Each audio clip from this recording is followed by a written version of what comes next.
We kind of had 6 months or so of life left, runway before that was going to be it. We had a great business model. We thought we got some funding for it. We launched it. It just didn't work at all. Welcome to the Logan Bartlett Show. On this episode, what you're going to hear is a conversation with Steve Kaufer, co-founder and former CEO of Tripadvisor.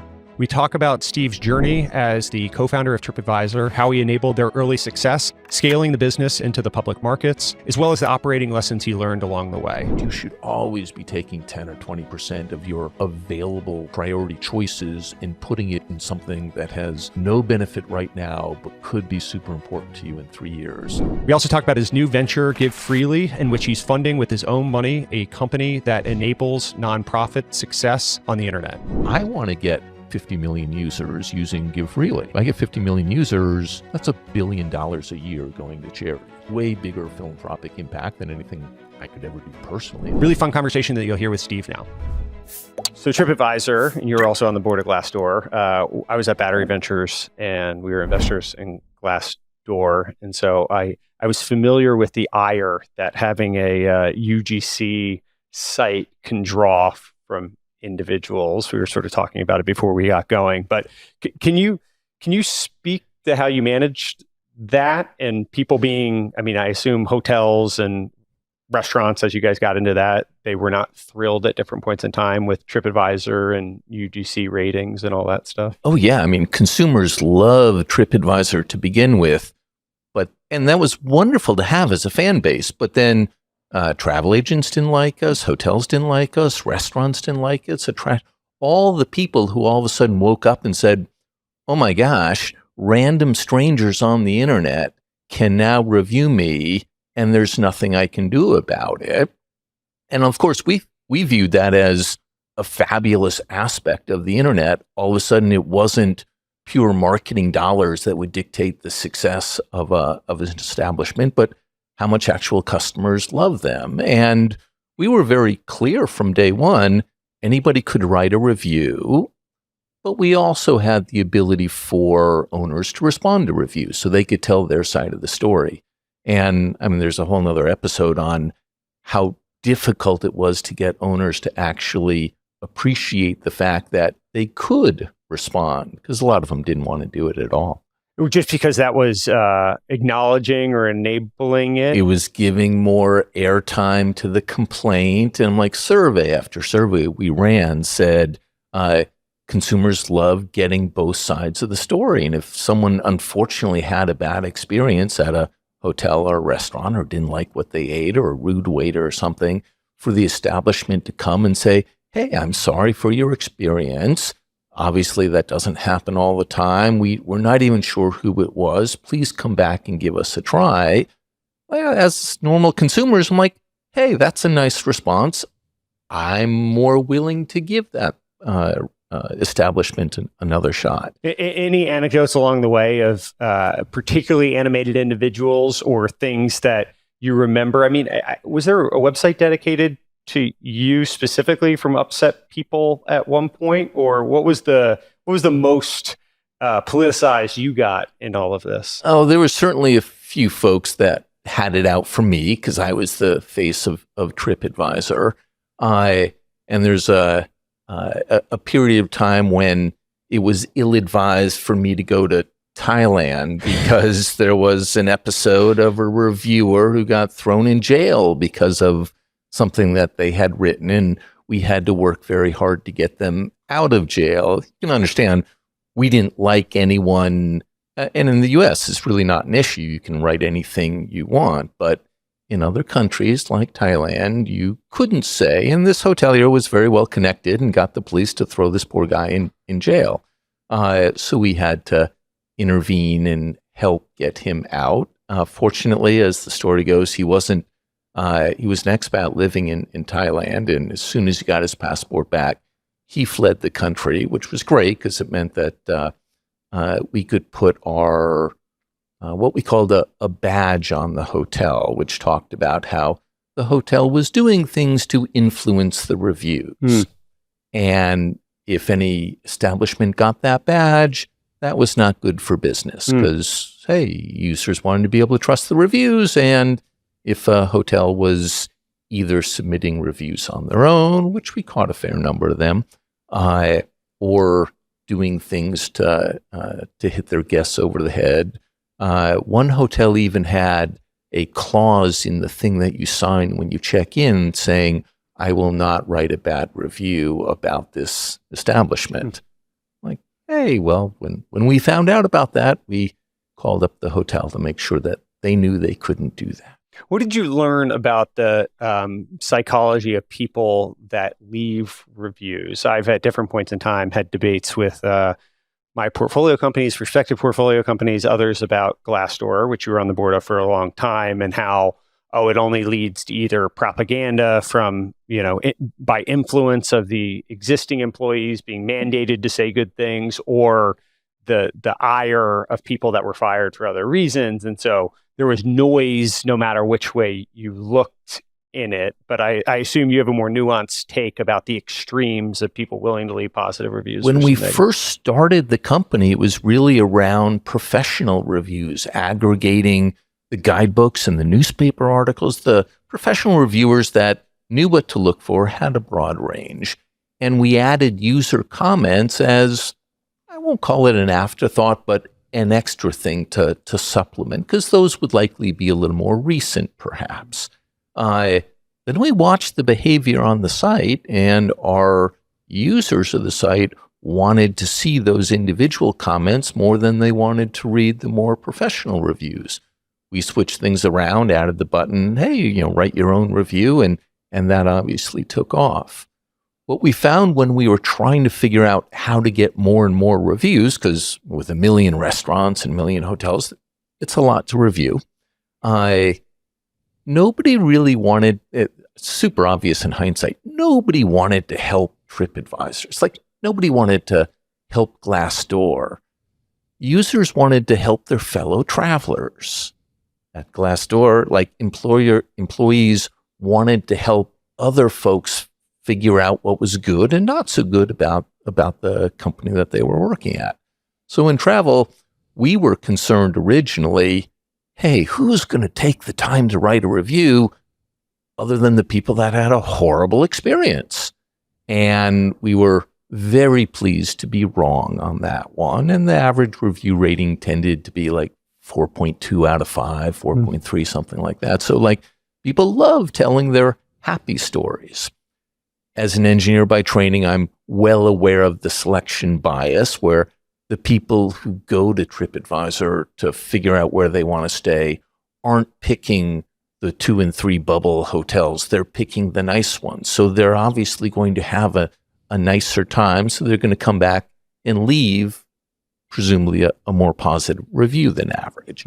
That's great, because that was the whole purpose of the site. In the psychology of people leaving those positive reviews, what did you find about that? Was it just predicated on helping your fellow traveler, and there's something inherent to human nature of wanting to help anonymous strangers on the internet, or did it end up being some social clout thing that they got to become the review person that people look to? Yeah, I mean, we had seen Foursquare, you were mayor of your whatever. No, we never really tapped into that at Tripadvisor. We did do badges and points so that you could look more authoritative on the site. Because if I leave a review and it says, Steve Kaufer, 1 review or whatever my screen name would be, 2 reviews or 3, of course, I feel better when it says 65 contributions instead of 2. And when Tripadvisor gives me the senior restaurant connoisseur badge, like, hey, I get that email and it's a smile on my face. I don't go over and tell my wife or anything, but it's an acknowledgement that I've given back. And one of the other things Tripadvisor has always done is like, and you've helped 62 people in Boston this past month because your reviews were read by them. I'm like, that feels good. So it's a little tap on the shoulder every so often saying, thanks. You've helped other people travel. And, the psychology of I can be helpful, I'm thanked for it, I'm appreciated, someone valued my opinion. Those are all things that are common in human nature. So in this new world of, fragmentation and polarization and all of that within society, and then now we have artificial intelligence popping up that can generate content on demand in a near infinite way. How do you think about the role that brands or sites like TripAdvisor, Glassdoor, or Yelp play in this new paradigm? if it's a brand that has trust associated or builds trust, I think it's going to be even more important. So absolutely, I'm playing around a lot with the different AI tools, and it can generate good recommendations, which is very helpful. It can summarize things beautifully, very helpful. And it can lead you astray in innumerable different ways. And as a user, I don't know that I can really tell the difference. And so the brand that has the answer, because you have professional authors writing about it, you've got a massive amount of UGC to deliver a good wisdom of the crowds, like those are going to be the ones that I think people will turn to for the tasks that require an opinion. AI may be awesome and like, hey, is there a flight to Boston between 2 and 3 p.m. in the afternoon leaving out of Miami? Like, you don't need TripAdvisor, or frankly, any travel site for that. AI should be able to answer that perfectly, exactly, and accurately. If it doesn't today, it will tomorrow. But what's the right hotel to stay at? Where should I dine with my family of four looking for Italian food? There are summaries out there, and AI can generate a good explanation, but am I going to trust Google for that? I don't think so, versus where it's an important decision. I don't think so, versus a brand that's putting their name behind that recommendation, be it a TripAdvisor, Yelp, an OpenTable, anyone in the restaurant category. Do you worry about the delivery of those answers without the citations, just kind of the black boxness of this AI and the answers we currently get? And there's certainly things like Perplexity or whatever that can cite back to original sources. But do you worry about it from an end user standpoint of just them giving you blind recommendations and not all the nuance associated with it's to the question you just pointed at, is like, where is the trust? And I will trust Google for facts and schedules and when they show me stuff, and I'll trust when they point me to the right Wikipedia entry I'm looking for. But when it comes to opinionated things, like maybe it'll be good enough such that when they cite TripAdvisor and Yelp and OpenTable for this recommendation, and I click through and check, and it delivers on those expectations 3 out of 3 times, maybe then I'll do it. Right now, it doesn't. Whereas if, I keep saying TripAdvisor, but it's the same for Yelp or OpenTable, if they take the information on their site and summarize it, well, I believe what those authors are saying on those sites, so I will naturally believe the summary that those companies produce, because I don't want to read 50 reviews. Nobody does. Well, very few people do. I'm sure there's some out there. I guess obviously you're not still running TripAdvisor, but as you, if you were running a UGC site, recently we saw Reddit license data to OpenAI for their training models. Do you think that's a good business decision for companies that have all this data, is to help power some of these AI companies, or are you risking too much disintermediation? Obviously, you guys had your, or everyone in the UGC world had different battles with Google over the years around this stuff. How would you think about that thought tree of partnering versus not? There has to be a good value exchange.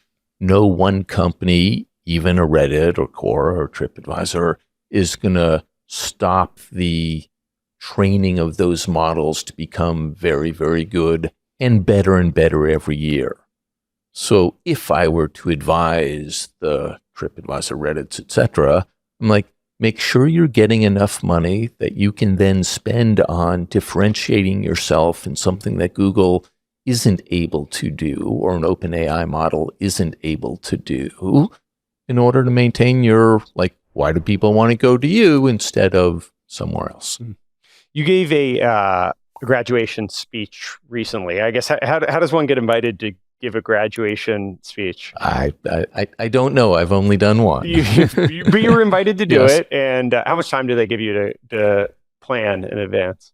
I think I was probably 10th on the desired Oh. list, whatever. But a friend had recommended my name. And I thought about, this is going to be a lot of work. But it falls in, for me, it fell into the, I've never done that before. And I always like to say yes at least once to something I've never done before. So I said, okay, I've given lots of speeches, but never a graduation type. So I said yes. And it was several months in advance. I wouldn't say that I started working on it several months in advance, but I got it done in time. And you knew it was coming. And so you went through 6 different points that I think they're mostly operating related points, but they draw on broader experiences and espousing advice for the people that were the alumnus, I guess, in the crowd, the recent graduates in there. I'd love to go through those points and maybe why you found them to be impactful in your life, and like what the impetus was to put those 6 on. So I think the first one was speed wins. If you could maybe elaborate on like why that's been an important thing for you in your career. Sure. I started a company right out of college.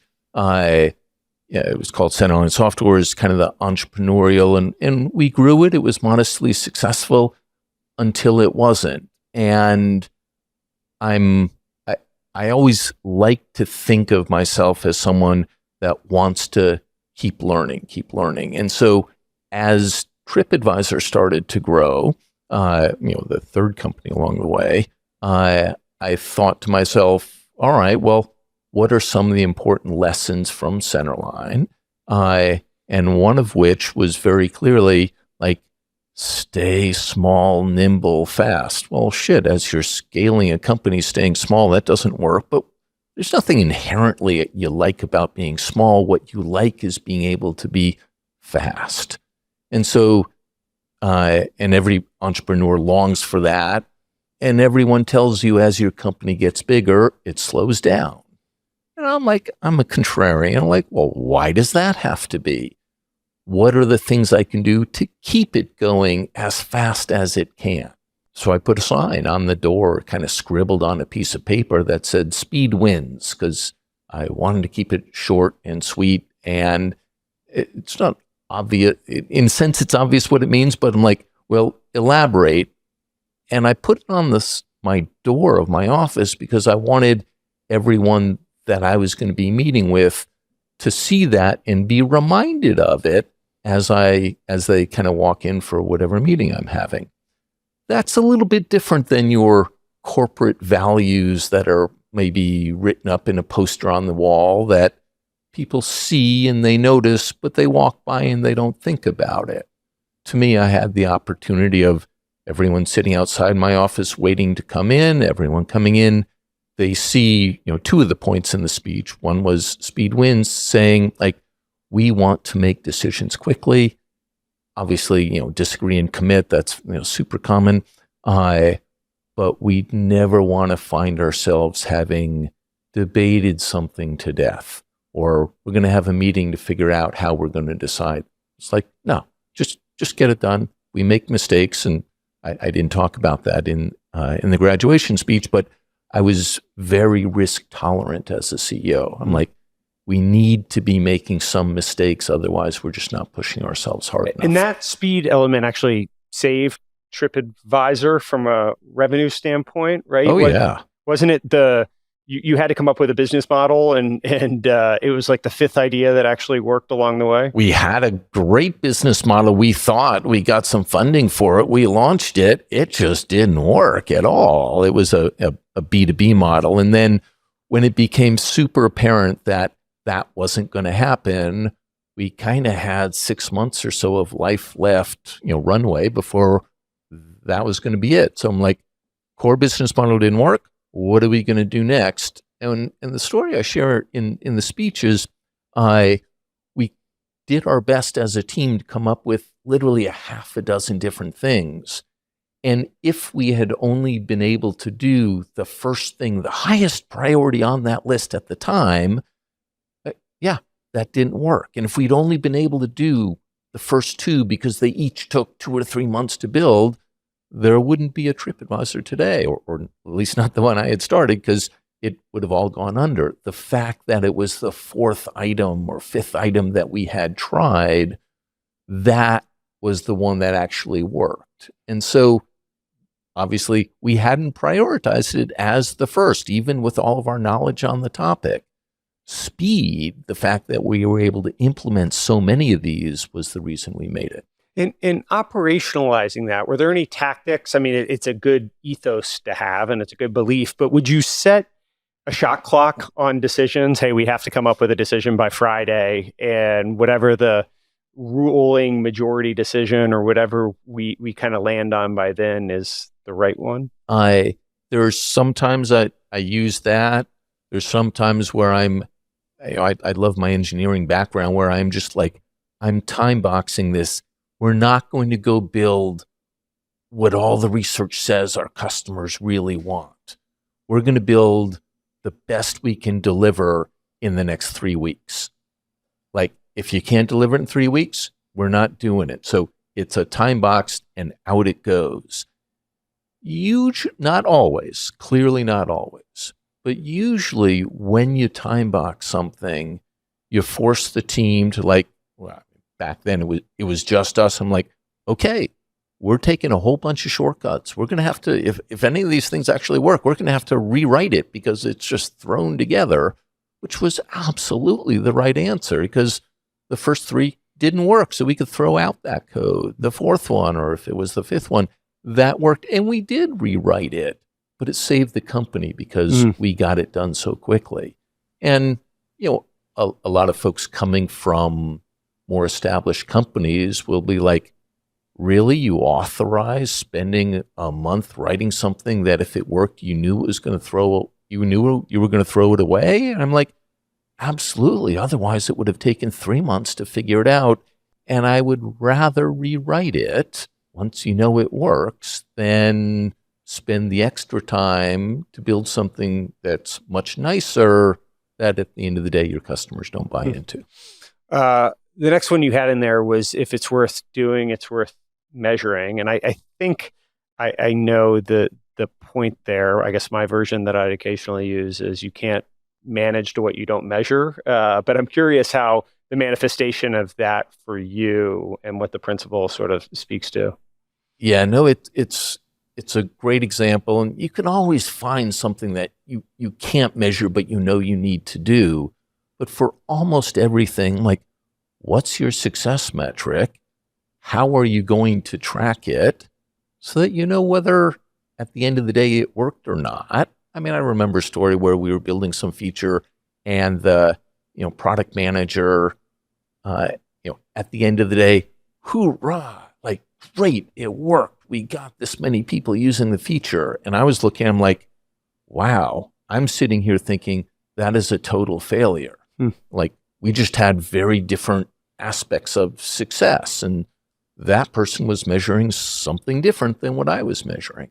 It often, where it comes down to an interesting conversation is, was, public relations, PR. Of course, you want to do some PR, but how much? Well, how do you measure it? And I had this debate with the PR team, and you measure in terms of hits on social media or the newspapers. And I'm like, so you're telling me page 16, one paragraph of the business section of a newspaper that no one reads anymore is just as valuable as a front page article? I'm like, well, how specific do you want us to be? I'm like, don't give me the circulation number for a page 16 paragraph mention. You're making it up. You get me a cover story on something, I'll be more interested in that. So choosing what you're going to measure. From a CEO perspective, Like, there's always a capital allocation, whether it's true dollars or headcount, whatever. And you need to know where you're going to make your next investment. Even in the best days at Tripadvisor, we didn't have infinite resources. So I want to know what we should double down on and do more of, and what we should cut back because they didn't hit the overall, is it driving the business? And so when you're not measuring some of those things, because they're just good for the business, how do you know it's working? Hey, we're looking to cut down our hold time on customer support. Okay, that's a good goal. Everyone wants it. Are you looking to make a 5% improvement, taking a hold time down from 2 minutes to 1:50? Guess what? I don't care that much. Is that your success metric? Or are you looking to cut it in half? I do care. Not between 15 seconds and 8 seconds, but between 3 minutes and 1.5 minutes, I probably do care. So put it out there, measure whether you're tracking to it, and then you know whether to keep going at it or not. When there's ambiguity around the early days of a project and its success, and no one's exactly sure what that button is worth, or how to set the goals around that, do you just come up with something and then refine over time as you sort of learn more? Or how do you operate in the ambiguity when it's harder to set KPIs around something? Oh, well, I immediately start to think of kind of like A/B testing and like, all right, it's an e-commerce site. You want to generate more revenue. Do you put this thing up here? Do you change the button colors, font, all sorts of, everyone has a ton of ideas. Here's what, like strong advice you should definitely do. You ask your product managers, if that's who's making the call, to put what the success metric looks like in the actual product spec. And if the success metric is, we hope to improve conversion, call bullshit on that. Improve conversion by what? By 0.1%? That's a yawn. By 5%? That might be super important to your business. Now, it's a guess. Nobody knows. But if you set your goal at 5% and you decide, all right, I'm going to fund those because that can really make a difference, and they don't meet the success metric, and your product manager gets a reputation of like, oh yeah, they promise the world and they never actually deliver good stuff, then, hey, that product manager is going to self-correct and deliver better expectations. And if it's a 1% goal on the next one, well, hey, somebody else's idea that they're putting their name against a 3% benefit is going to win in the priority list. And so at the end of the day, who's more accurate? And hey, if you're aiming for 3% and you got 0.5%, you can't claim success.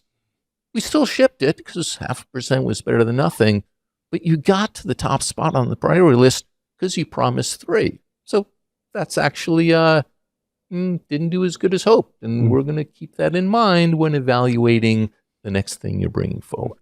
Embracing change was one which I think I understand, particularly in this new world of it feels like things are changing faster than ever in society. One of the others was don't be afraid of hard work, which I think whenever we talk about hard work, it tends to, I guess hard work started to be something that is, the terminology is a little politicized, or people tend to get a little upset about what hard work means. And how do you think about hard work and the advice you give to people that are early in their career about what working hard should look like? Is it 7 to 11 every day, or is it something different in terms of the metric that people should strive for to attempt to be successful? Look, there are lots of paths to success, including the best one of all, pure luck. And you stumble into something, and you didn't work hard, and you didn't really deserve it, but oh my goodness, you've landed in riches, or whatever your definition of success is.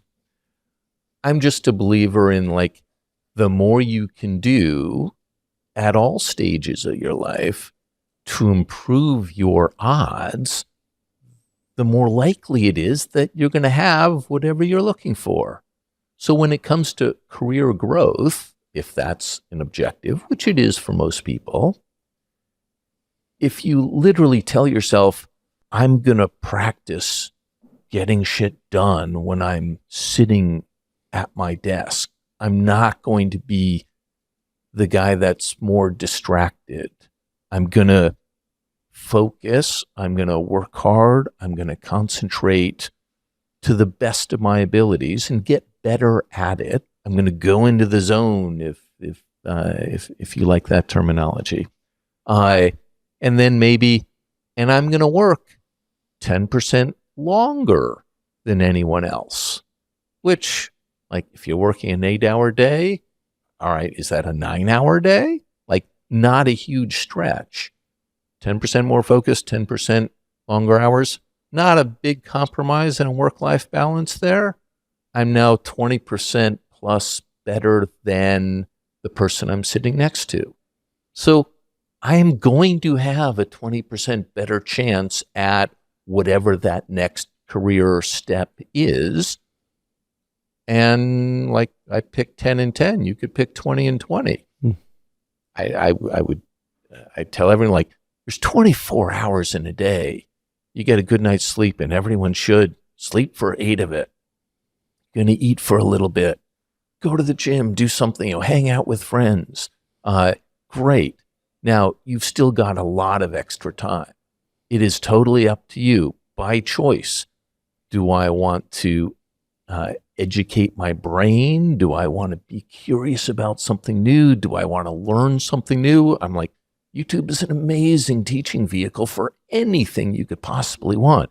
Do I want to read books? Do I want to, or to pick on my favorite thing, like, do I want to sit back and watch another episode of some TV show? Which, at the plus side, might keep you up to speed and chatting with friends about what's going on whatever show. Everyone deserves to chill and relax, and that's fine. But honestly, if you're spending 3 hours or even 2 hours a day watching television, that's time that you've chosen to do that, and you could be furthering your chances at success. Whether success is meeting the right person because you're spending more time looking for the person, or a business success, or a career change, or in anything. So it's all choices, and I like to remind people, like, as I think I said in the speech, the harder you work, the luckier you get. Who's the golfer that? I'm not sure I remember the name. It's not Gary Player or something. Yeah, that's right. Gary Player. Yeah. I think tend so. to get luckier the harder I work at something. Yeah. Or, one of the things that I heard is that you keep a document that espouses what your beliefs are, working style, do's, don'ts, all of that stuff, I guess. I'm curious how that came to be, and how people use it. I'm told that you can actually comment, or maybe people can come in and read it. So what has that done for you and building trust with your employees and helping them understand your working style? Yeah, I got to that rather late. A very good friend, Luke Levesque, had introduced it to me as kind of a blueprint for kind of who he was, and he shared it with his team. He used to work for me at Trip. He's now gone off to do lots of great stuff. And it's just an acknowledgement that every individual is different, and this is the blueprint, in your own words, of like who you are. What are the things that make you really happy, generally professionally? What are the things that drive you nuts? After you've worked with someone for 3 or 4 years, yeah, you don't need the document. You already know that. But it's a great way to explain what excellent ways to interact. And so in my document, I'm like, don't ask me to make a big decision, even if it's an obvious one, right away. I don't like the pressure. I want to sleep on it. My real estate team had done a lot of work to figure out where we need to, and they presented me like, okay, so here's the lease we're recommending you to sign. there was 0.0 chance I was going to say no. I was unlikely to even ask an intelligent question. It's just not my forte. I totally trusted the team, but they're like, and we're hoping to get a signature today. I'm like, whoa, no, this is a multi-million-dollar decision. I need to sleep on it. Totally stupid, right? I'm not going to learn anything by sleeping on it. And so I mention it purely as a personality quirk. They get it to me a day earlier and they say, hey, so hopefully we can have your decision by tomorrow. I'm happy, they're happy, and it all goes smoothly. If you didn't read the blueprint, you wouldn't have noticed that. I hate it when people and I think most people do, wait till the end to deliver some bad news. Like, no, tell me about the problem up front. Maybe I can help solve it.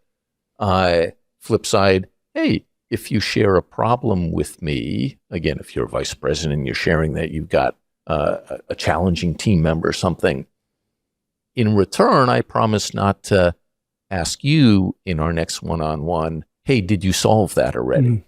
Like, no, I want to get a relationship where you can come to me and I can help with something without there being a negative consequence to sharing that you were, in this case, vulnerable in this particular situation. Leadership, I think, can be innate in some ways. I don't know if you agree with that, but I've found that people can have qualities naturally that sort of come along with what we would call leadership. But I think management is only a learned principle. Totally agree. I don't know if you agree with absolutely. it. Absolutely. You had mentioned management wasn't your favorite thing initially, but you've obviously had to manage thousands, tens of thousands of people over the years. What have you learned about managing in general that you would impart to a founder, entrepreneur, someone growing in their career, trying to figure out management style? Yeah. Don't do what I did. Which is what? Which is try to wing it. My biggest mistake early on in my career was just like, oh, I'm managing people who are just like me. Like, sorry, that's not the way the world works. You hire a bunch of different people that have very different motivations for being there, different learning styles, different ways they ask for, receive criticism, stronger egos, quieter egos, just different personalities. And my biggest mistake really early on was, again, assuming they were all like me. Biggest advice I would give to somebody learning how to manage, find one or two people in your current company who have a reputation for being a great manager and ask them, what do they do? Hey, you got a great reputation as a manager here. I want to be a great manager. What do you do? How do you have a hard conversation? I'm like, learn from the stories of others before you start committing all the egregious sins that most new managers do. Second, get a couple of book recommendations. Some of it is blindingly obvious if you take the time to actually read and study the topic. Boggles my mind that I could graduate from a good school and never having take a class in like personal psychology. What motivates people? Why do they want to do? Like, how helpful would that be to your personal life, your friendships, your business colleagues, your career ladders?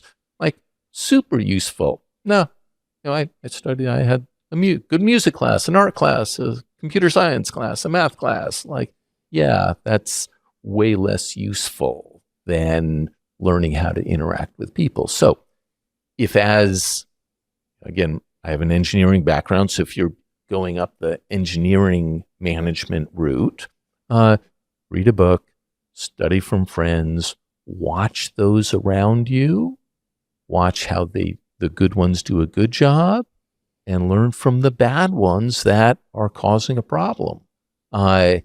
Listen, sometimes you'll end up knowing both sides of the story, the manager's viewpoint and the employee's viewpoint, and think, hey, how might I have handled this situation differently if I were the manager or I were the employee? Like, you get to think about this case study for free. You don't even have to live it, but through the eyes of your friend, you got to try. Any book recommendations or anything that stands out? No.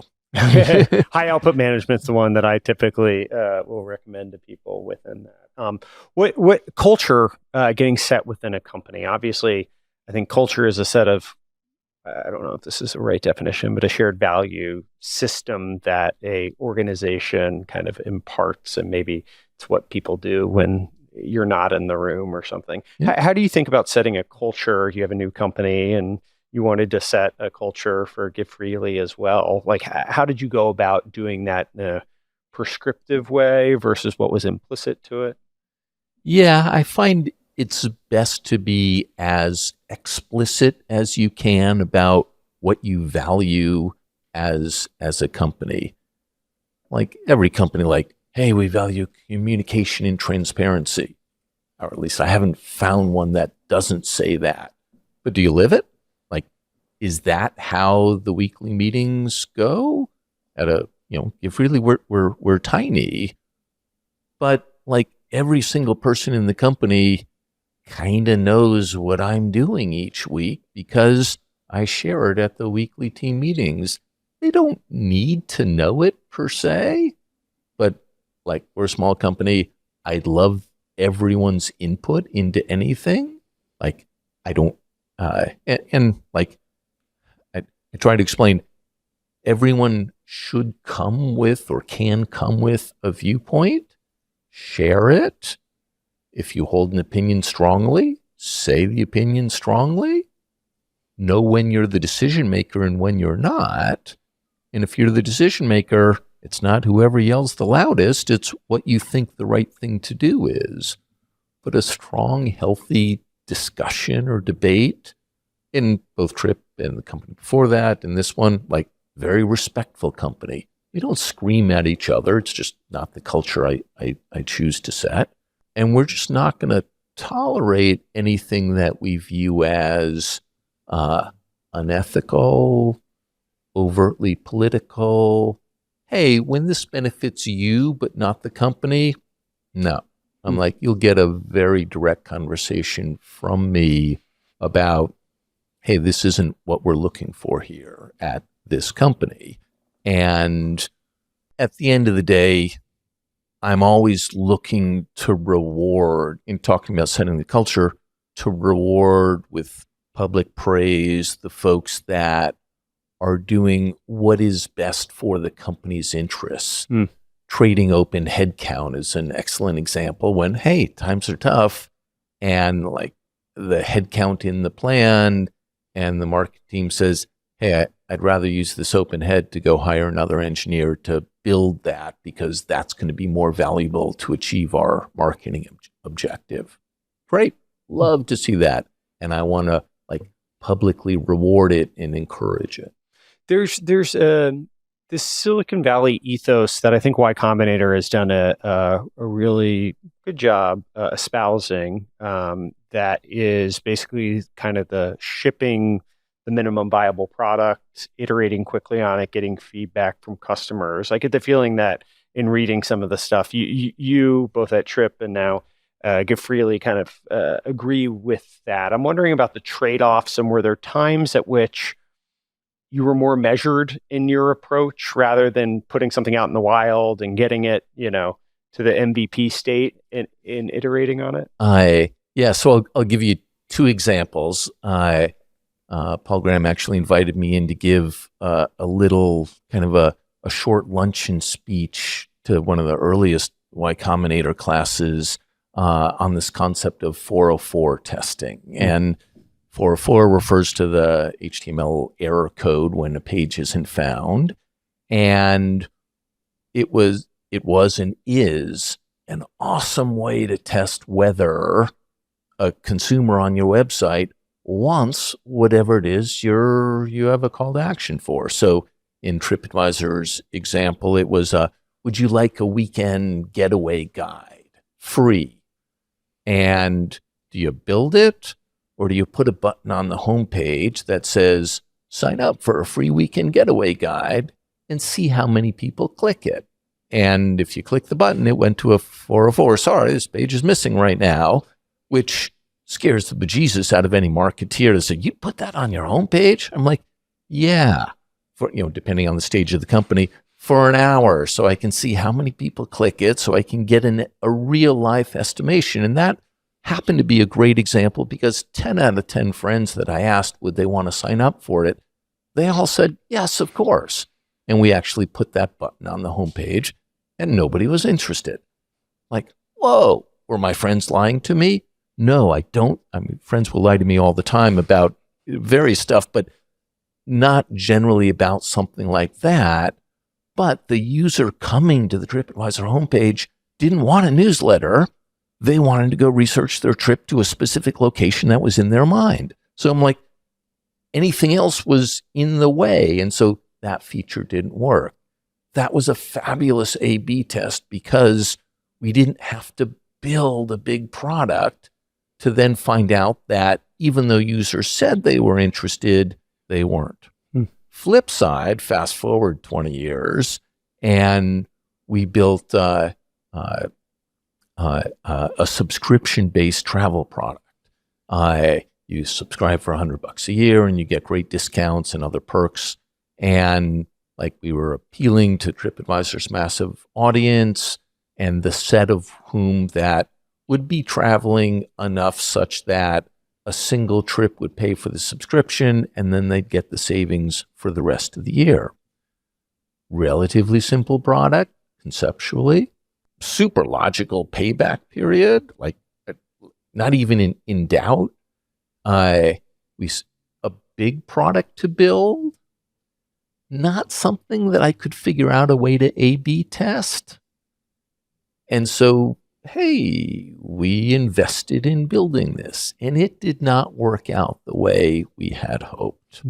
Hindsight lesson, hey, when you can't figure out how to do an MVP, a quick test, be really careful, especially if your company is of decent size or that opportunity cost is going to be high, that you've researched enough of the psychology involved, in our case on the hotelier side as well as the consumer side, to walk people down the journey. And that killed me because it meant, oh, that means we can't start building it yet. We have to go slower. But my lesson in hindsight, still learning, I was in my 50s at that point. It's like there are times when you'll save yourself a lot of heartache if you actually go slower. How do you set a culture of adaptability within an organization? At different points in time, you, I think at TripAdvisor, saw different existential threats or considerations coming down. And this isn't 9/11 or COVID necessarily, right. The unexpected one certainly, but I think link traffic at one point and trying to build more direct relationships with customers was one where you really needed to pivot the company's mindset or make it more concerned about the threat that you were seeing that maybe wasn't yet showing up in the metrics. Maybe can you speak to that specific example? And then also, how do you instill a culture and a willingness to adapt within a company? Every entrepreneur is formed or runs their life based upon the scars they experienced in their previous lives. And one of the scars on my back is a company that had a good, it was a software tools product. And we weren't always looking, even in our most successful days, we weren't always looking for what that next move would be. And so in the theme of, hey, I'm never going to repeat the same mistake twice, I was always hyper aware of like, how am I investing for that future? And TripAdvisor, we had a lot of traffic coming in through search. How are we going to wean ourselves off of that dependency? That was one constant threat because Google can and did change the search game all the time. Google entered into the hotel, we call it the hotel meta business. You can search for a hotel, you can get prices. I'm like, holy cow, that's a lot of what people do on Tripadvisor. And they took a lot of traffic that otherwise would get to Tripadvisor, and that hurt along the way. Okay, well, if Google's coming in, playing in your space, what are we going to do differently? So again, at various points, there were key moments where absolutely had to rev the company up for a change, which is surprisingly hard to do when the company is very successful at that moment in time, because people are like, why should we change? Like, record profits every quarter. This is going great. And as CEO, it's kind of your job, in my book, to always be paranoid and to try to think of where you need to be in that 3 to 5 year and at least make some bets that could get you there. So I had, like in my tenure, I made a number of different bets. A couple worked out really, really well, thank goodness, and a handful didn't.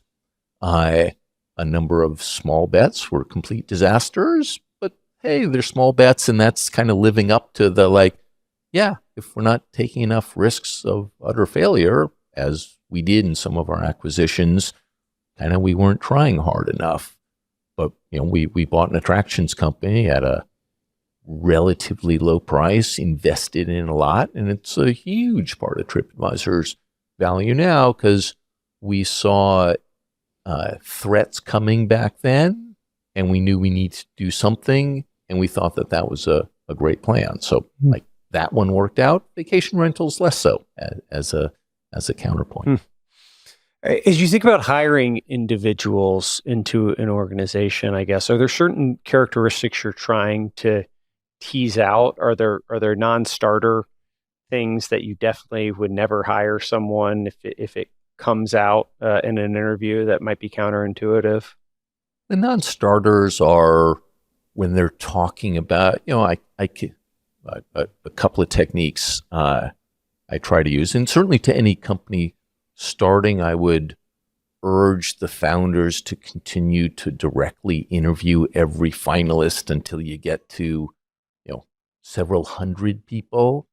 And a lot of founders are nervous about being accused of micromanagement or not delegating, which is generally a fair thing to be concerned about, but never delegate that last step in the hiring process.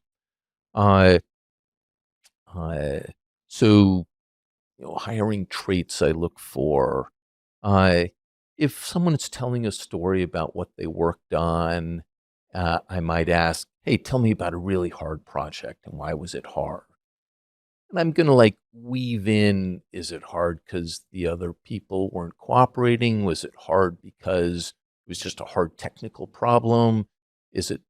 And I'm listening for, are they blaming other people? Are they empathetic to what other people have to go through? Is there teamwork involved? Is it hard just from a solo perspective? Was it really hard because they had to work one Saturday? Like, ooh, that's kind of a red flag if they view that as the hardest project they've ever worked on. Yeah, I have a different definition of hard work. That can often tell me, are they a team player? It can tell me, are they ever taking responsibility for why something became difficult? And again, it can tell me kind of their definition of hard. Personality traits, I look for people near as I can find in an interview setting that look back and say, how could things have gone better? And so I'll often ask, hey, tell me about a project that you were really happy with that kind of viewed it as successful. And they go into something that they've practiced during the pre-interview process, because everyone likes to talk about their successes. And they say, all right, well, given that was clearly a win, if you had to do it all over again, would you do it exactly the same? Or would there be anything that could actually have gone a little bit better? Ooh, that'll sometimes catch people off guard. And I can see kind of by the pause they've never thought about it. I'm like, okay, I'm looking for people that, whether the project worked or didn't, are always in the mind of self-improvement. Hey, I was running this. We're working on this. It worked. Yeah, I wish I had done blah, blah, blah. Not because I want people to get down on themselves or always strive for perfection, but if you go through life learning on your past experiences of how you can do things better, you're going to do something a little bit. You won't make the same mistake. You'll do something a little bit better. You see a couple of themes coming out here. And then I love curiosity. I love the, like, hey, if I were interviewing someone today, you played with any of the AI chatbots, agents? If I'm talking to a software engineer and the answer is no, like, I just don't understand it. And I probably don't want to work with that individual because they're exhibiting something that is so, like, the fit is not there with my personality. Like, I'm looking for people who are like, oh, I don't know, I'll figure it out. I don't want them to be too distracted on the job, mind you, but like, they're always interested in learning what's coming next. And especially at a startup, as I'm sure most of your guests have iterated on, like, you can't really predict what's going to be next, and you need people who are adaptable. And I don't know a good question for adaptability. I do know good questions for curiosity.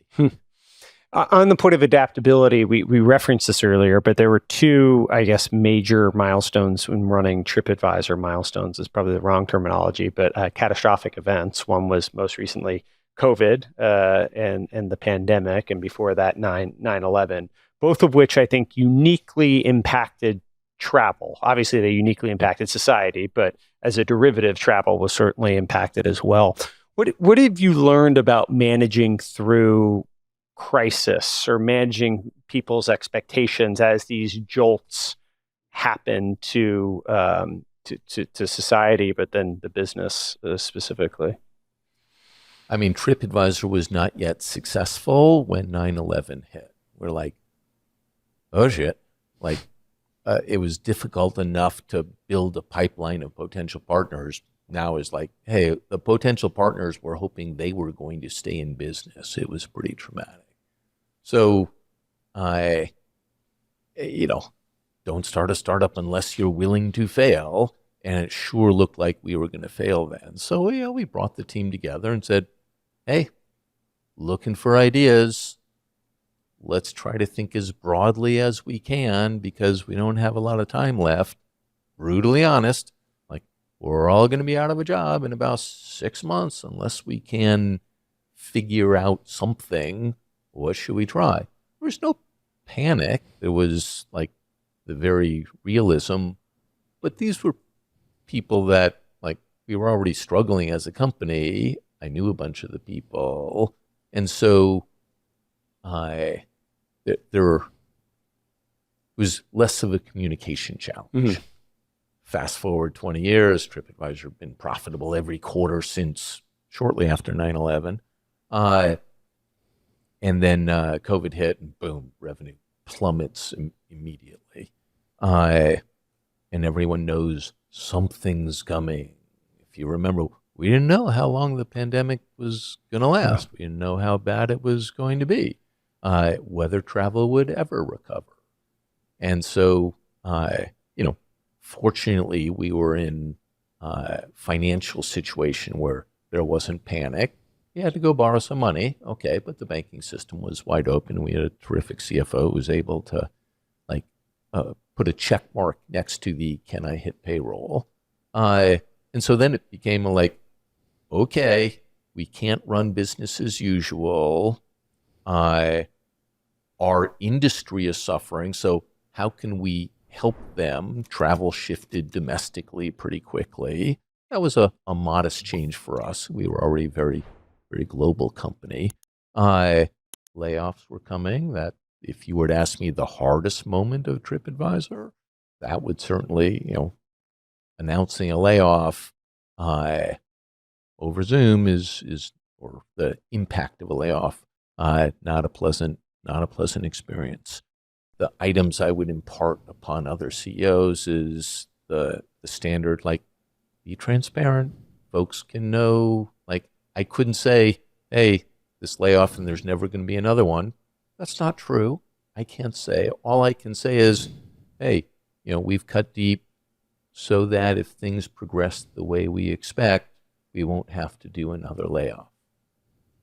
Okay, that's not exactly the comfort everyone wants to hear, but it is the truth. And at the end of the day, that's how I want everyone at the company to behave. So I have to model that behavior, in addition to just being the right thing to do.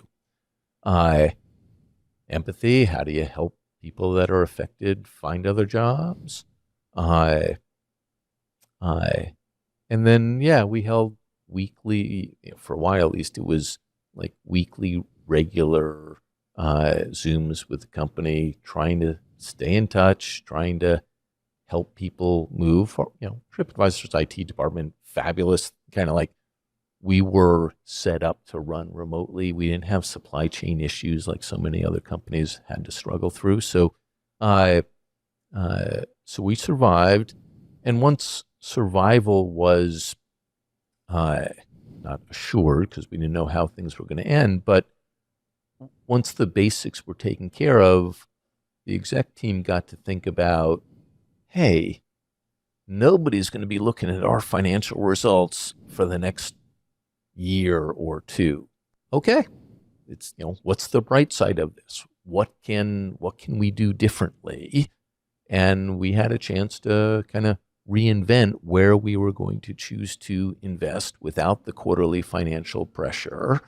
We had to deliver enough revenue to stay alive, to meet our numbers, but we weren't going to be judged as a company. So we just wanted to go think about how we wanted to look as a company post-pandemic. And we really did change a strategic plan to emerge looking different. So backing all the way up from Los Angeles originally, Hollywood? Is it Hollywood or? I was born in Hollywood, technically. And your father was a lawyer? That's right. And one of the interesting things I heard is that he would actually make you flip positions if you held one. He would make you argue the other side. Can you speak to that? Do I have that correct? Pretty close. Yeah. It was a fun game we played. He was a trial lawyer, so he would, debating and arguing in front of a judge he was very good at it. And so we'd have, I'd call it typical conversations at dinner, or it might be an issue of the day, and I would take a position, and whether he agreed with my position on it or not, he would argue the other side, and he was very good at it. So he would usually or always back me into a corner where, even though I kind of know I'm right, he's just nailed me, and I got to say switch.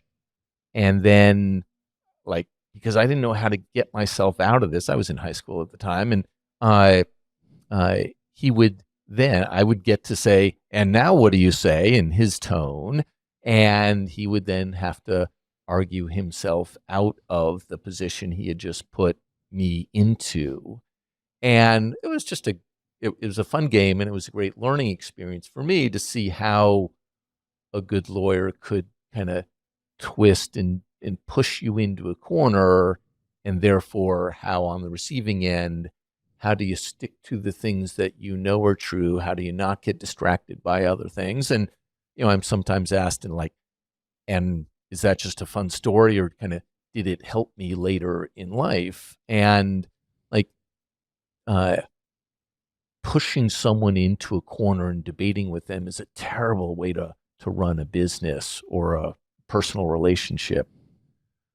Persuading somebody to what you think is the right idea by enabling them to see where you're coming from, enabling them to see a different perspective, or even pulling out of them a piece that they had almost agreed to. I'm like, hey, just as you were talking about, there is a point, blah, blah, blah. So it makes them feel like it's their own. So from that hard debating, in a sense, I learned how not to persuade people in a company to do something, but to take the other side. So you ended up at Harvard, and you were one of the first classes of CS grads. Is that right? Yeah, thank God. I was a math major, and they opened up the computer science major my senior year, getting me out of a third year of differential calculus and into the computer stuff that I was doing and enjoying anyway. So that was the first year you could actually graduate with a major. Okay, so and was it obvious at the time how the job prospects for a CS grad and the opportunities that would present itself, or was it still sort of nebulous? Yeah, no, it was pretty, like, my fellow CS grads were off working at tech companies. Software is so embedded in so many things at that point that it was a great career. And like, I had enjoyed like woodshop back in high school, creating stuff. And yeah, now I'm just typing, but in my mind, I was still creating a software program. And unlike that English paper, which was a very subjective grade, hey, the computer was telling me whether my program worked or not. And I kind of like the definitive nature of it's right or it's not in software. Yeah. And so then right after that, you started Centerline. Did you have any other job, or did you end up being an entrepreneur right out of the gates? It was the accidental entrepreneur. So it was a senior class project to build what's called an interpreter for the C programming language, which was a fun project at the time. But it turns out like, hey, other professional software engineers wanted to use it because you could experiment quick, you could prototype, you could find errors in this tough language called C. And so we ended up building a company around it, started off as Sabre Software and then became Centerline Software. And that grew to, 150 people, 20 million revenue, and, product won awards. And I was running engineering for most of that. Terrible engineering manager, as I say, but it was a lot of fun.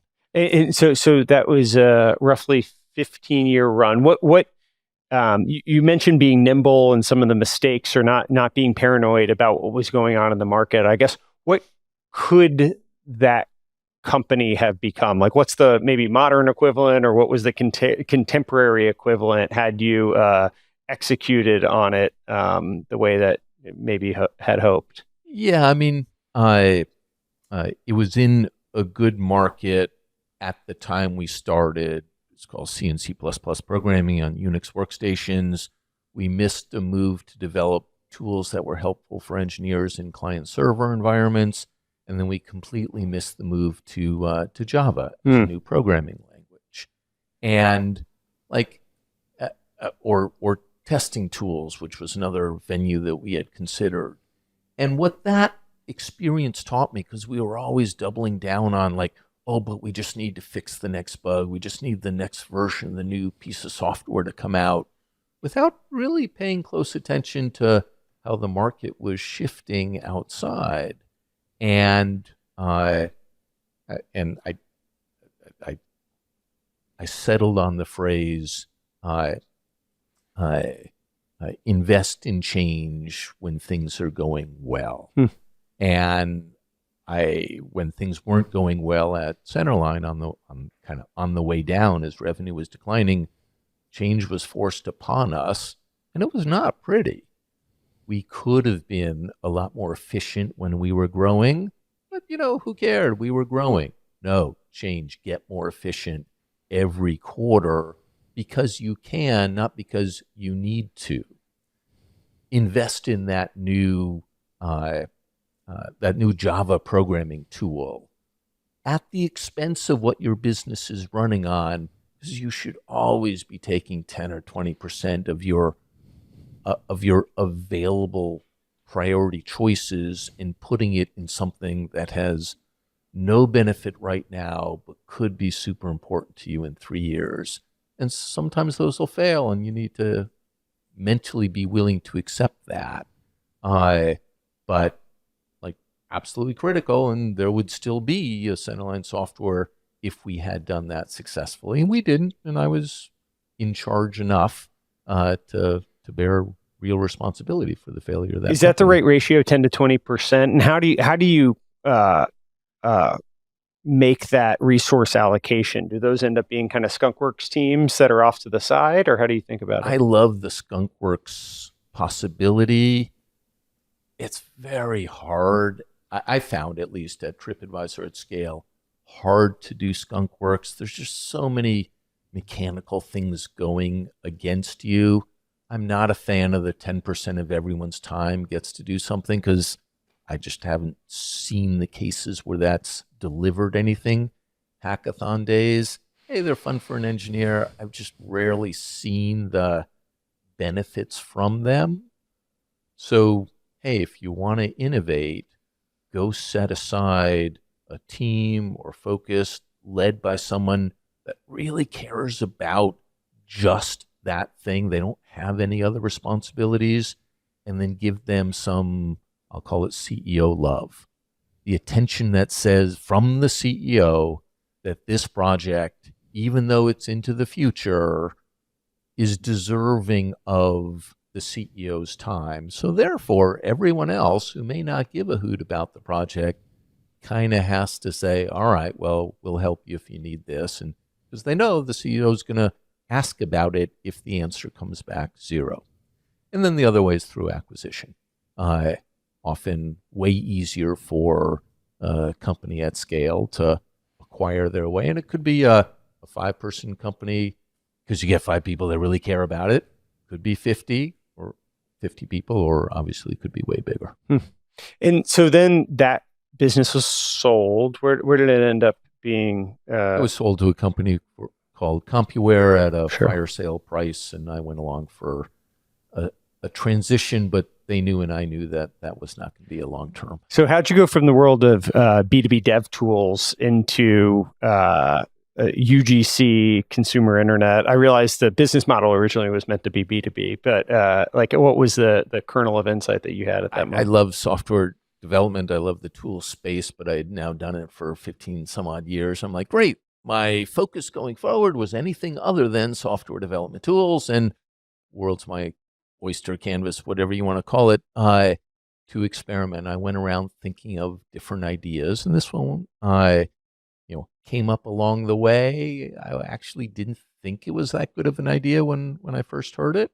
I I but when I was finally ready to do something different and kind of leave the job and start something, this at its core was like, the internet is here. It's going to be awesome for getting real information about where you want to go, what you're going to do there, where you're going to eat, where you're going to stay, like travel, massive category. Uh, and people were still using travel agents that were like, even the best ones were super limited in what they knew. And everyone kind of knew that was going to be disintermediated. Hmm. People were going to go booking direct on Expedia or similar sites, and then they would need advice on where to go. And UGC existed, but was far from proven. And so we're like, hey, we should be able to do this. And we originally described the company as a vertical search engine for travel, because Google or Alta Vista at the time, it could turn up a ton of hits for a particular term, but they weren't helpful in planning a trip. Hmm. And so then it was a 4-year run before IAC, or what became IAC, acquired the business. Very successful. Yep. You only raised $4.8 million or something like that? Yeah, 4 point something. 4 point something, and it sold for $200 million plus the IAC. What were the inputs at that point in time? Obviously, traffic was, I assume, growing quite quickly, but the Traffic was great. It was, and it was almost all free search traffic. We weren't buying much traffic at that point. but we had a site that covered hotels in US, and I think we were in Europe at that point, and restaurants and attractions. And so if you typed in the name of a hotel or an attraction or restaurant, odds are high we were on the first page. And because the other travel sites often were behind, I'll call it a database firewall, they weren't visible to search engines, we were often beating out the hotel's own website or Expedia that was not part of the search engine at the time other than their homepage. So we got a lot of free traffic. And guess what? If you were searching on the name of a hotel, you as a consumer were thinking of staying there, or you had already decided to stay there and you wanted to know whether it was available and how much. A lot of those people typed in the name of the hotel, landed on Tripadvisor, got to read some reviews, and said, wow, I don't want to stay here. And look, we present you with a bunch of other options. Or, this is perfect for me. It's got the gym I'm looking for. I like these pictures. And what's the next thing that a user in that situation wants to know? Is it available and how much is it? And we had a link that said, check prices and availability on Expedia. And if you were on the page and you wanted to stay there, of course, you click that link. So the key thing I'm trying to convey is it wasn't advertising to Expedia. It was advertising because they were paying us for that click. But to the consumer, it's what they wanted to do next. That became a beautiful flywheel. More traffic. And Expedia this didn't come out of their brand marketing budget. This came out of their performance marketing budget, which meant they were paying me, $1 for the click. They were making $2, and they would do that all day long. So our challenge at that point just became, hey, how do we put more things on the site? How do we get more reviews? How do we get more traffic? How do we get a few more clients? We didn't even, lots of hotel chains, but we didn't need 100,000 clients. Top 10 created most of our revenue. And that was a very profitable business because I just didn't need a lot of people to run it. And so it's not that we were afraid of spending money, but we didn't need to. And so we were like a 50+% margin business in the really early days with tons of room to grow in a $1 trillion industry. And then the question came okay, if someone offers you $200 million cash and you're a 30-person business, having been there in business for 4 years, you hang on for the multiple billion, or do you sell at that point? And with all the benefit of hindsight, sure, would have hung on, but I would tell my younger self with all the risks and variables, great time to sell. That's a lot of money. And so you stayed on, though, through that journey. I guess, what did you learn? I mean, I hold IAC and Barry Diller and that whole organization, what they've been able to do in optimizing businesses and different brands within that holdco and spinning them out and all that. Was there anything that you take away from that period of time of being under that parent umbrella that's particularly insightful at an operating level? Yeah, and I tried to model it later as Tripadvisor bought other companies. I truly expected to stay a full year after we were bought. That was important to me reputation-wise. I'd want to hand this off in a smooth way, but being part of a big company, operating at big company speeds, it's just not my DNA. And more power to it if you like that, but I would go off and start something new. And that's exactly what I thought I see. They're a big company, they own a ton of other stuff, and we would get absorbed, and we would be told to do 5-year plans, and I'd live in spreadsheets and talk to investors. I'm like, not my idea of a fun time. And to my absolute delight, IAC ran us with you guys are doing great. We don't want to F it up. Have at it. And our very first quarter under IAC, we missed our numbers. And I'm like, oh shit, it's going to come. And sure enough, IAC sent a senior exec to come visit us. We explained what happened and why. And okay, thanks for the info. Nice lady. She went back and we continued to run the company. And obviously things worked out fine. It was a blip, but all credit to IAC, to Barry Diller, to Dara Khosrowshahi. He was CFO of IAC at the time and had championed the deal for just leaving us alone, recognizing a good thing, and absolutely always there when I had some questions. I remember visiting New York and I got the briefing from the finance person in charge of us, and I was expecting 30 pages of what I could and couldn't do.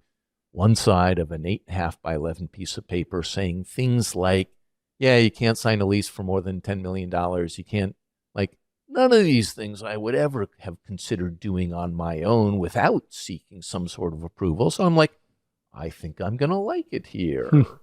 And then IAC spun us out as part of the Expedia business. There were a few other CEOs I reported to there, but they were this big transaction business.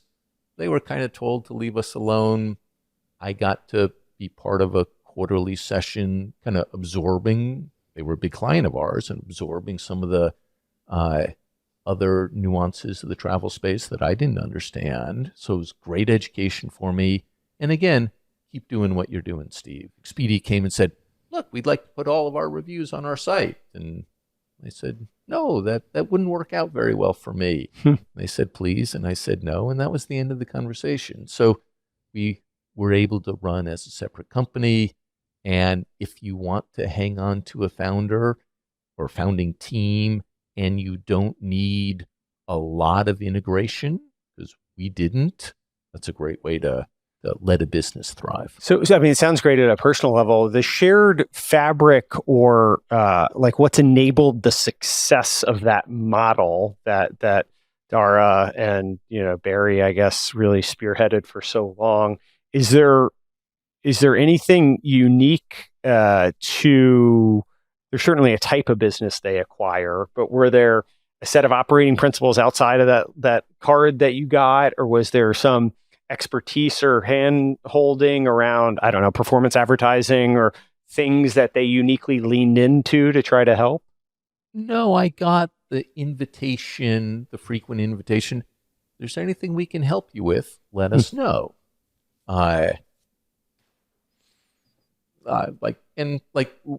We did have some specific chats with some folks that were helpful, no doubt, but nothing really significant. And likewise, hey, we gave them some tutorials on doing SEO because we kind of knew that better than Expedia back in the day, and they listened sometimes. It worked because there wasn't a lot that needed to be integrated.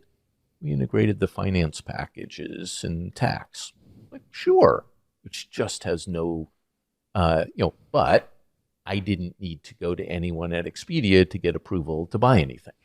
So I was still in charge of Tripadvisor. And again, that worked out very well for them. And so fast forward to 2011, when we spun out, I had to I have to go build a tax department. I had to find a CFO.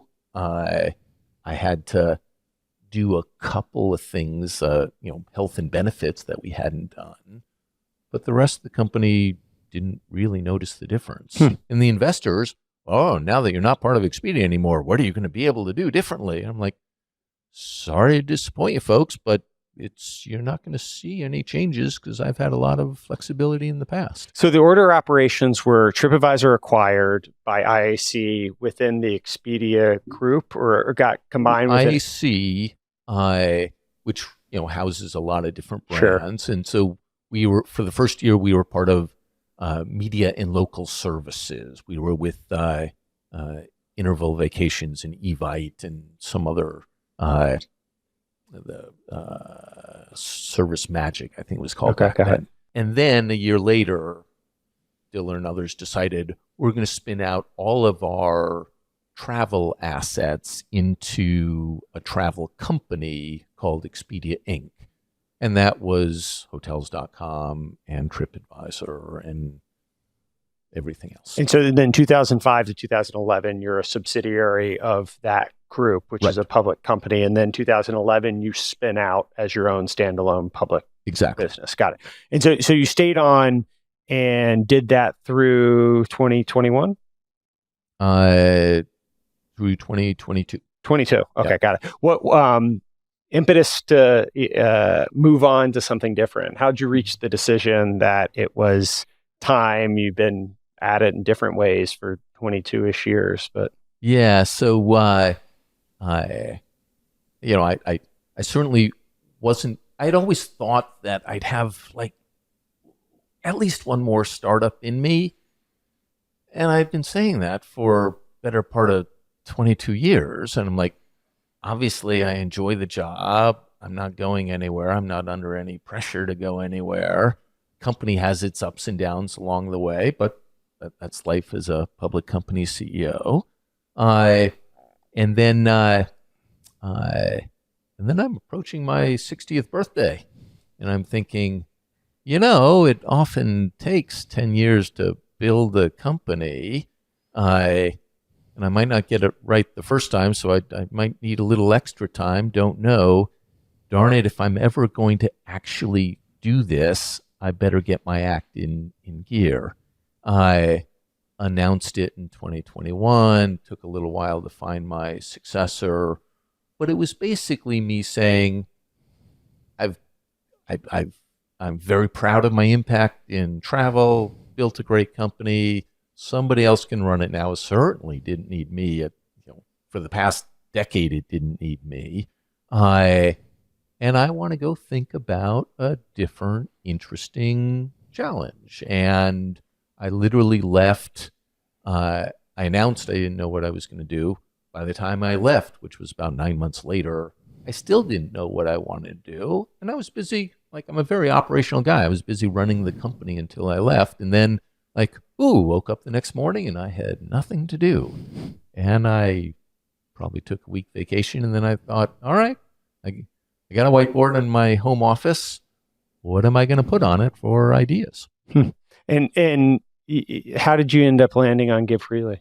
I had told myself I really want to come up with a half a dozen, ideally 10 different ideas that all would be exciting, interesting, I could see myself doing. And I think I got to 6 or 7. I couldn't make it all the way to 10. And then I'm like, all right, let's be a little bit logical about this, because you're about to invest a good chunk of your life, another 10 years into something. Let's be deliberate.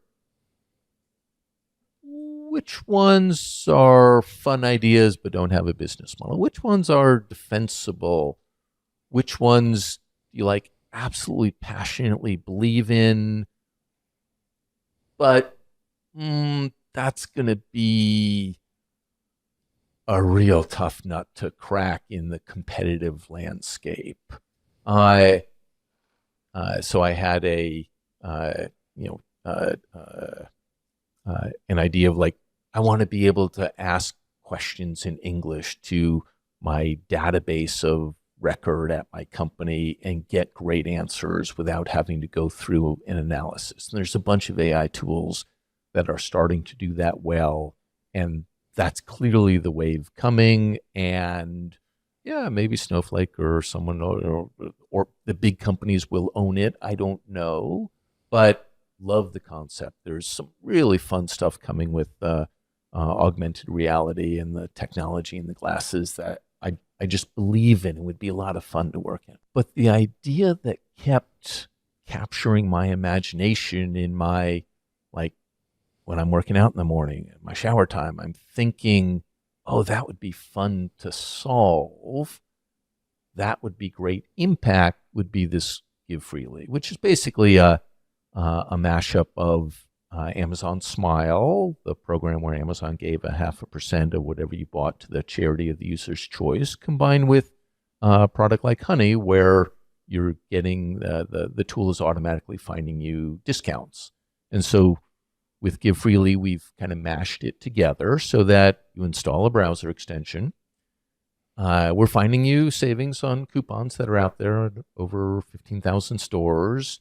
And every time you buy something, whether you find a coupon or not, at one of those stores, the affiliate fee that gets paid to Give Freely by the store for facilitating that transaction, I turn around and give 100% of that to the charity that the user specified when they signed up, just like Amazon Smile. Amazon Smile closed their program not because it wasn't successful. They were doing $100 million a year in charitable donations, but for other reasons. We can speculate why.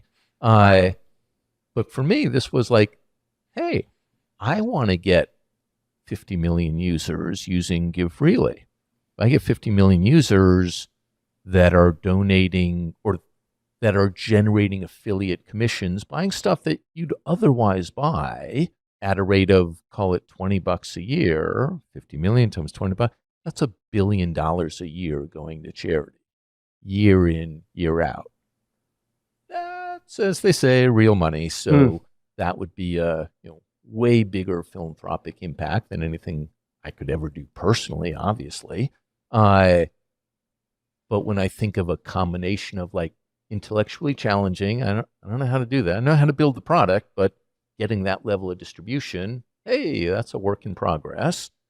But the reward is pretty fun. Yeah, I'd be happy to have that on my. I think it was Warren Buffett that said, "Decide what you want written on your tombstone, and then live your life to do that." I'm like, I like Tripadvisor. That deserves a footnote, but Give Freely, if that's the biggest thing on my tombstone, I'm happy. Now, where are you in the journey? It's self-funded so far? Self-funded because I can, and I don't need the pressure for or I don't need the responsibility on the investor side, and I don't want to generate any profit ever. So we built the product. We released it last October. Mobile version coming next month, and we already have the network of the 15,000 stores. So excited to be in a small company, super nimble. We have an idea, we can go implement it. I'm looking for distribution right now. So great, I post on my social media accounts. I'm now up to 10 followers on TikTok, I think. So I'm like, this is not my forte. We can teach you how to do the dances and stuff. I need to go figure out how to like tap into what we believe, influencers, perfect product for social media, influencers who give a shit about something besides whatever they're famous for. And then the people that are following those influencers, be it on Instagram or Twitch or wherever, like folks that have a following, for them to be able to say to their audience, hey, all of you folks shop online. Here's a way that you can support your favorite charity or mine, which is ABC, for free, saving you some money along the way.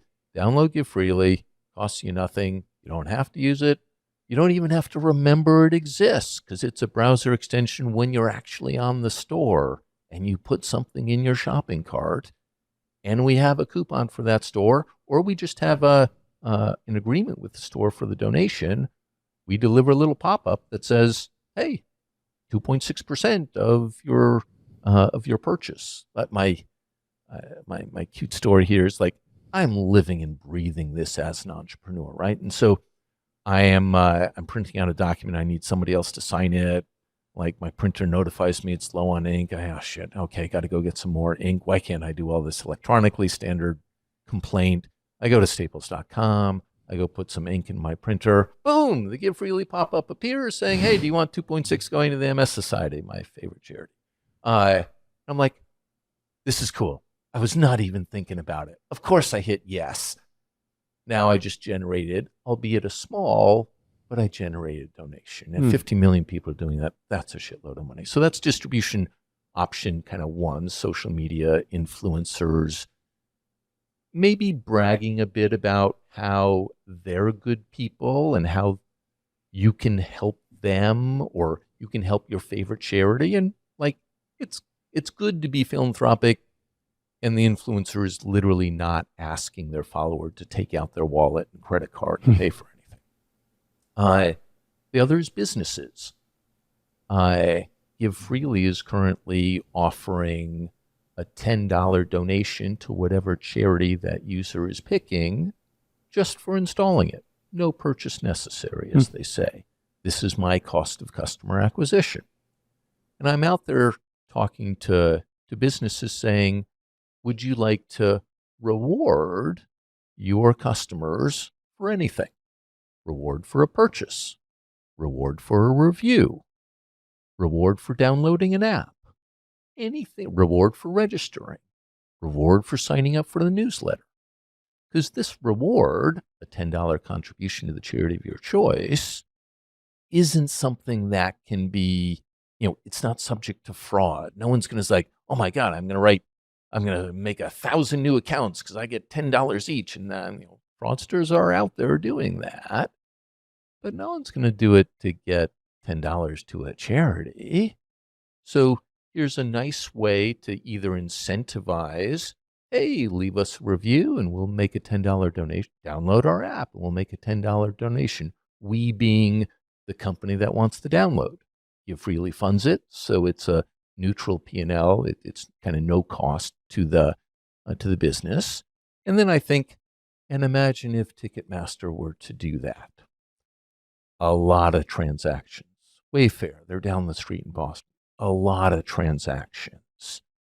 And for them to get more downloads, obviously in their interest, to have more reviews on their shopping, to be able to thank their users, a surprise and delight. Thanks for shopping at Wayfair. We're nice guys. Here's $10 to the favorite charity of your choice. Or if they have a charity they like, the homeless shelter. Great. Happy to designate that. And then if user is too busy and doesn't want to claim the donation, it's fine. No harm. If they do, it's like 3 clicks to download it. You pick your charity. I send the donation. Company or me sends the thank you. And it's like, so hey, to this audience, to everywhere I go, if you have a site that has a bunch of traffic and you want to say thank you or incent behavior, come give me a call because I'm a startup hustling for business. Will you accept all 501c3s or all like charitable organizations? Do you end up putting your finger on the scale of what types of donations you can give to? Great question. We go off of the IRS database and a separate California database of allowed charities, which is up to like 1.3 million now. And so the only finger on the scale that I've put on at this point is there's a set of charities that things that should never be approved charities because they're essentially hate groups in disguise. And so there's 1 or 2 lists out there. Southern Poverty Law Center, I think, has the one that we use of you can straight face support these folks. And we just apply that list. You're not doing any manual selection of it. You're cross-checking some lists around it. Well, it's a very cool and noble service, and hopefully, how many months into it are you now? We launched last October, and as I say, the mobile version starts next month, so we're excited about that. Definitely need that for the social media audience there. Yeah, sounds like people should sign up. And it should be something that I'm hoping I can gamify it a bit with some sort of team activity because you are all looking to support a particular charity. I mean, the number of people that participate in walkathons or rides or whatever, huge number. And again, to my perhaps too logical brain on it is like, it's just a win all around. The charity's happy about it. Users happy about giving money. It doesn't cost them anything more. The store is happy to pay because they're helping to close a transaction. So it's coming out of their profit. It's not a pure media spend for them. So it's a win-win-win. And now I just need 50 million more users. You're on your way. Well, Steve, thanks for doing this. Oh, my pleasure. Thanks This for the was fun. conversation. Thank you for joining this episode of The Logan Bartlett Show with co-founder and former CEO of Tripadvisor, Steve Kaufer. If you enjoyed this discussion, we'd love for you to share with anyone else that you think might find it interesting, as well as subscribe on whatever podcast platform you're listening on. We look forward to seeing you next week with another great guest on The Logan Bartlett Show. Have a great weekend, everyone.